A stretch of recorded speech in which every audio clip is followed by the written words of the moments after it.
cuando voy a mirar esto,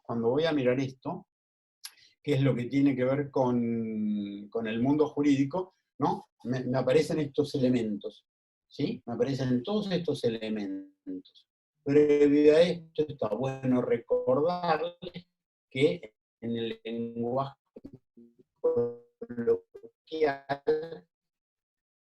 van a escuchar sociedades, correcto, hasta la unificación existían sociedades civiles y sociedades comerciales. Luego de la unificación, 2015 quedó todo en la Ley General de Sociedades. Hasta ese momento se llamaban sociedades civiles, a las que estaban en el Código Civil, y sociedades comerciales en la Ley de Sociedades Comerciales 19.550. ¿Sí? Después, los elementos, correcto, lo que tiene que ver con los elementos. ¿Cuáles son los elementos de las sociedades? El primer elemento es, ¿no? Vamos a hacer una aclaración previa. Esta ley de sociedades me regula todo prácticamente en 2 capítulos. Capítulo primero, no me acuerdo ahora si es capítulo título, capítulo primero y capítulo segundo. ¿No es cierto? Capítulo primero, parte general. Capítulo segundo, parte especial. En la parte general tengo todo lo que se aplica a todas las sociedades. En la parte especial me describe las distintas figuras societarias, los distintos tipos societarios que tengo. Entonces, volvemos a la parte general y después vamos a ir viendo nosotros cuando estudiamos las sociedades en particular. Dentro de esa descripción que tengo, de las sociedades, van a ver que me aparecen estos elementos. Habrá sociedad comercial, me falta el pizarrón, ¿no? para ordenarme. Cuando una o más personas, socios. Entonces acá me aparece la persona del socio. ¿Quiénes pueden ser socios? El principio general es que cualquiera puede ser socio. Obviamente cualquier persona, como principio, cualquier persona, tanto física como jurídica. Hay personas físicas y jurídicas que pueden ser socios. Después hay limitaciones al ejercicio de algunas personas jurídicas o de algunas personas físicas.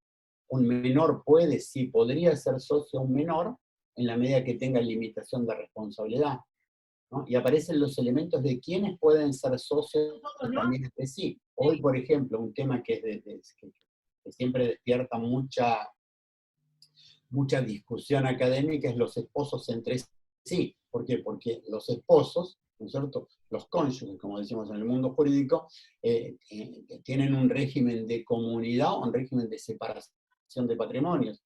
¿Esto qué significa? Que a esa unión conyugal, a ese matrimonio, hoy técnicamente sería a esa comunidad de bienes, se les aplica un régimen jurídico. Entonces, muchas veces ese régimen jurídico choca con el régimen normativo. Entonces, durante mucho tiempo no se permitía que fueran socios, salvo en algún tipo societario. Hoy el principio general es que sí pueden ser socios, sí pueden conformar sociedades entre los cónyuges.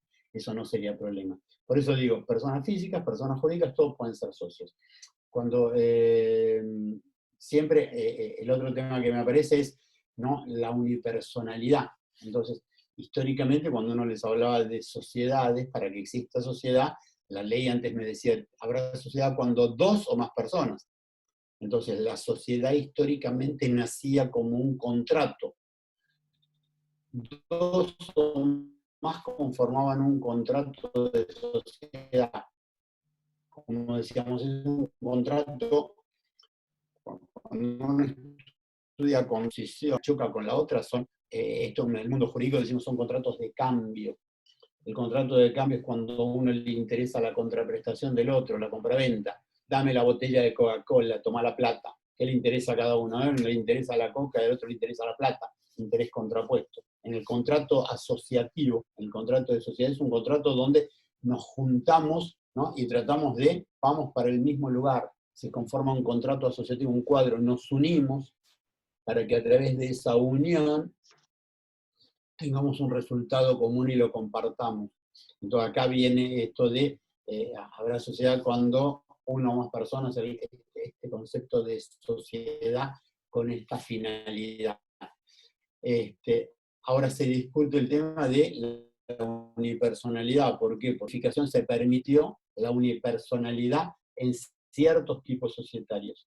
Esto genera toda una discusión que no vamos a entrar hoy, tal vez más adelante entremos cuando ustedes hayan visto, porque si no me voy a perder en esa maraña, ¿no? Que es la sociedad unipersonal. Me queda claro que voy a tener la sociedad anónima unipersonal, y después la voy a tener una sociedad que antes activa, que es una sociedad más nueva que se generó, que es la sociedad por acciones simplificadas, la SAS, ¿no? A través de otra ley que es la 27349. Siempre que digo, si le agregan una flechita y ponen 27349, ART 33 a 72, que es, ahí me parece otra sociedad típica, que donde también se admite la unipersonalidad. Entonces, en principio, necesito, que sea, de acuerdo al tipo societario, una o dos personas para conformar sociedad, ¿correcto? Por eso tenemos esto de que antes era sociedad-contrato, y hoy es sociedad declaración unilateral de voluntad. No necesito un contrato, sino que me alcanza a contener esta declaración unilateral de voluntad cuando es el socio único el que va a constituir la sociedad.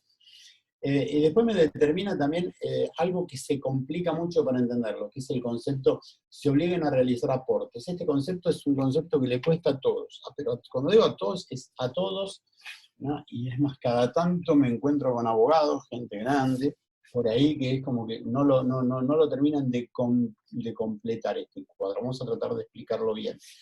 ¿Qué es el aporte? Cuando yo voy a constituir una sociedad, a esa sociedad le tengo que asignar un capital. Ese capital en derecho societario se llama capital social, ¿correcto? Capital social. Entonces, el aporte es lo que el socio, es lo que él o los socios, en principio vamos a manejar pluralidad, es lo que los socios se obligan a entregarle a la sociedad como fondo operativo para que la sociedad pueda desarrollar su objeto social. ¿Correcto? Ese es el capital social. Motivado en una cuestión de programación neurolingüística, acá me veo en la obligación de poner especial énfasis en decirles, nunca se confundan capital social con patrimonio social. Lo repito, nunca se confundan capital social con patrimonio social. Y como estoy seguro que no me van a hacer caso, lo repito por tercera vez.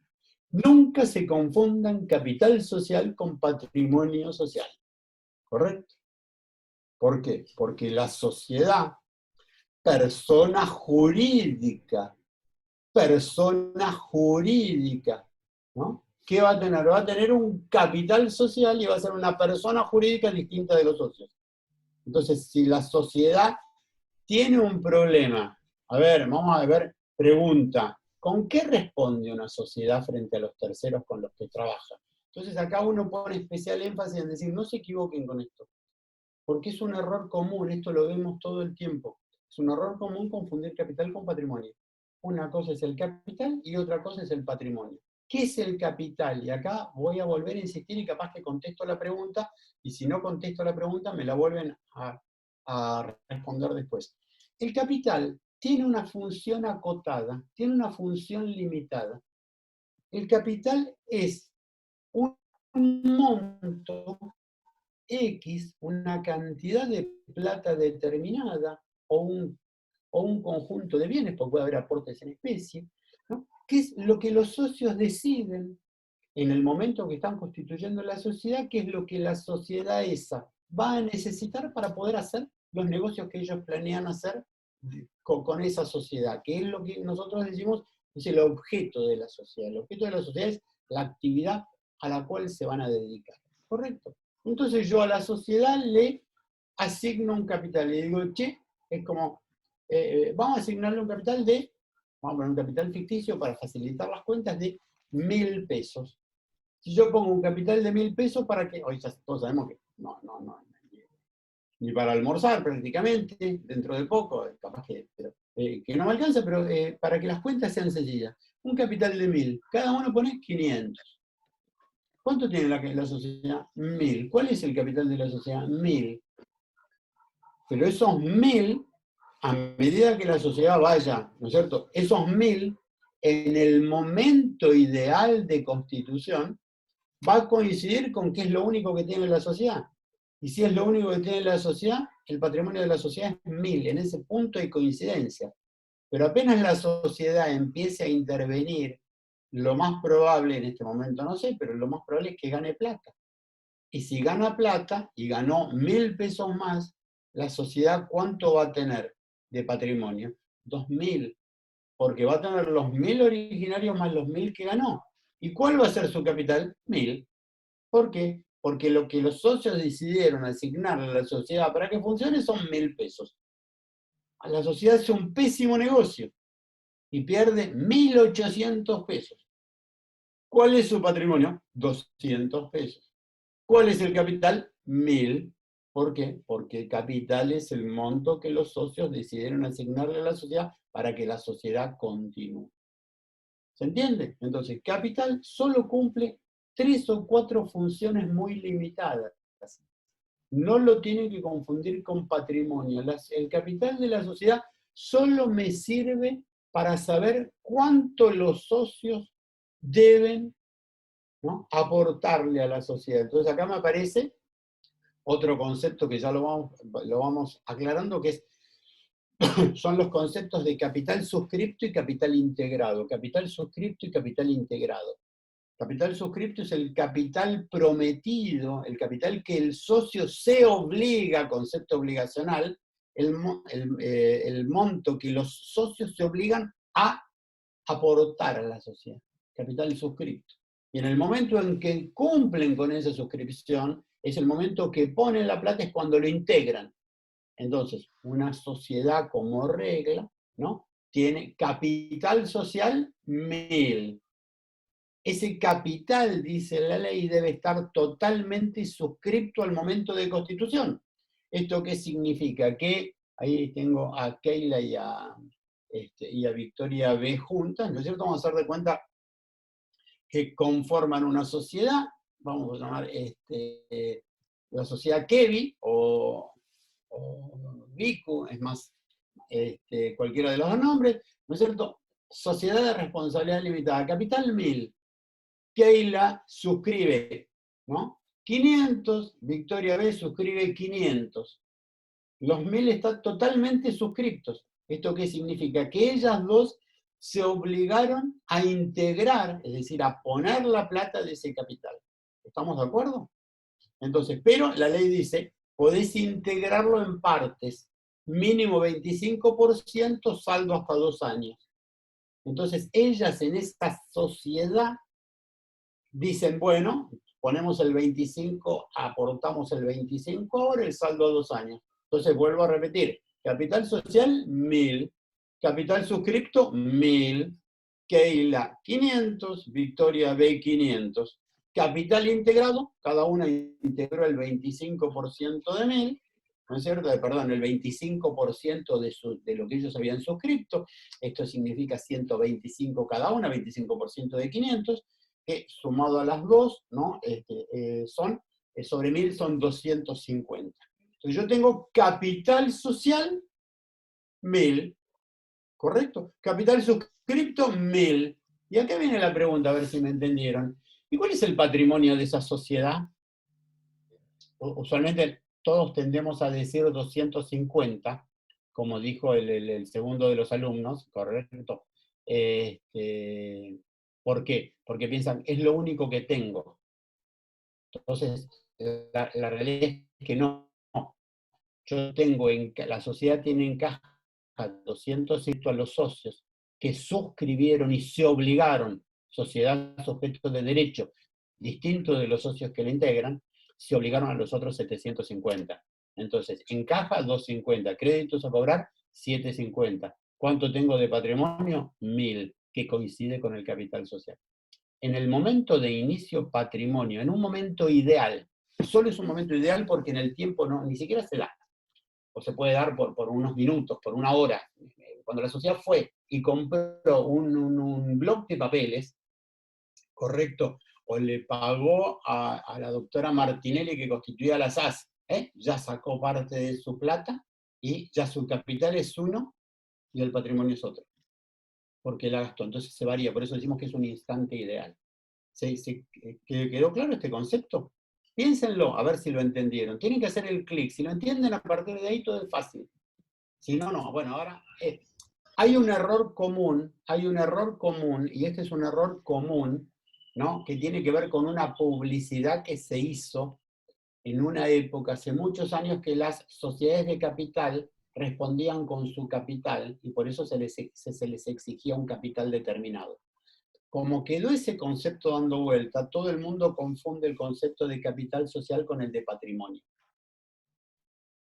Y eso hace que se cometan errores permanentemente en la profesión. Entonces, una de las que hacemos mucho es que no cometan ese error.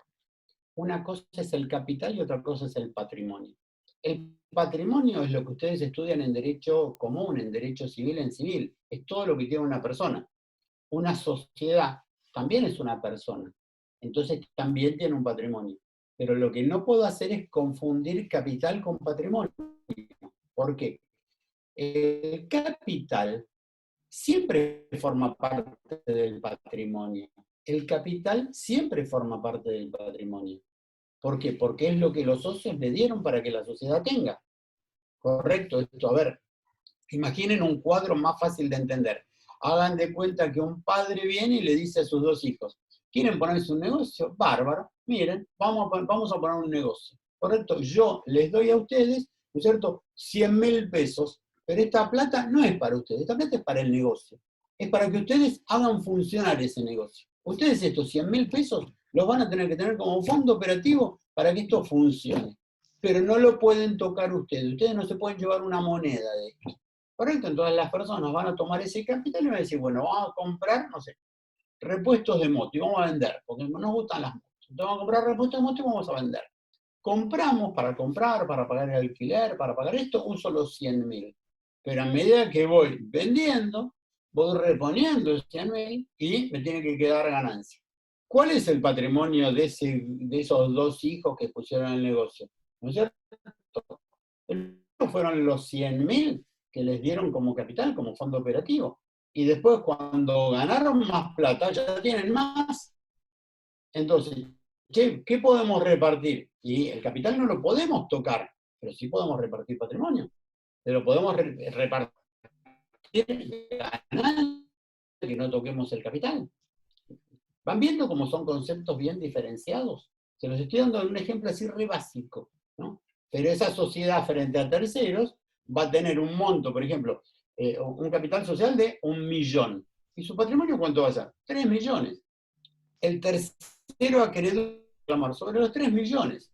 Pero ellos, la sociedad, ¿no?, va a tener que tener siempre su capital. Nunca van a poder utilizar su capital. Por ejemplo, a ver, si los socios dicen, che, repartamos el capital, técnicamente eso es una causal de disolución, porque es como sacarle uno de los elementos que tiene que tener la sociedad, que es el capital. No pueden tocar el capital, pueden tocar el patrimonio, pueden usar el patrimonio, pero no el capital. ¿Quedó más o menos?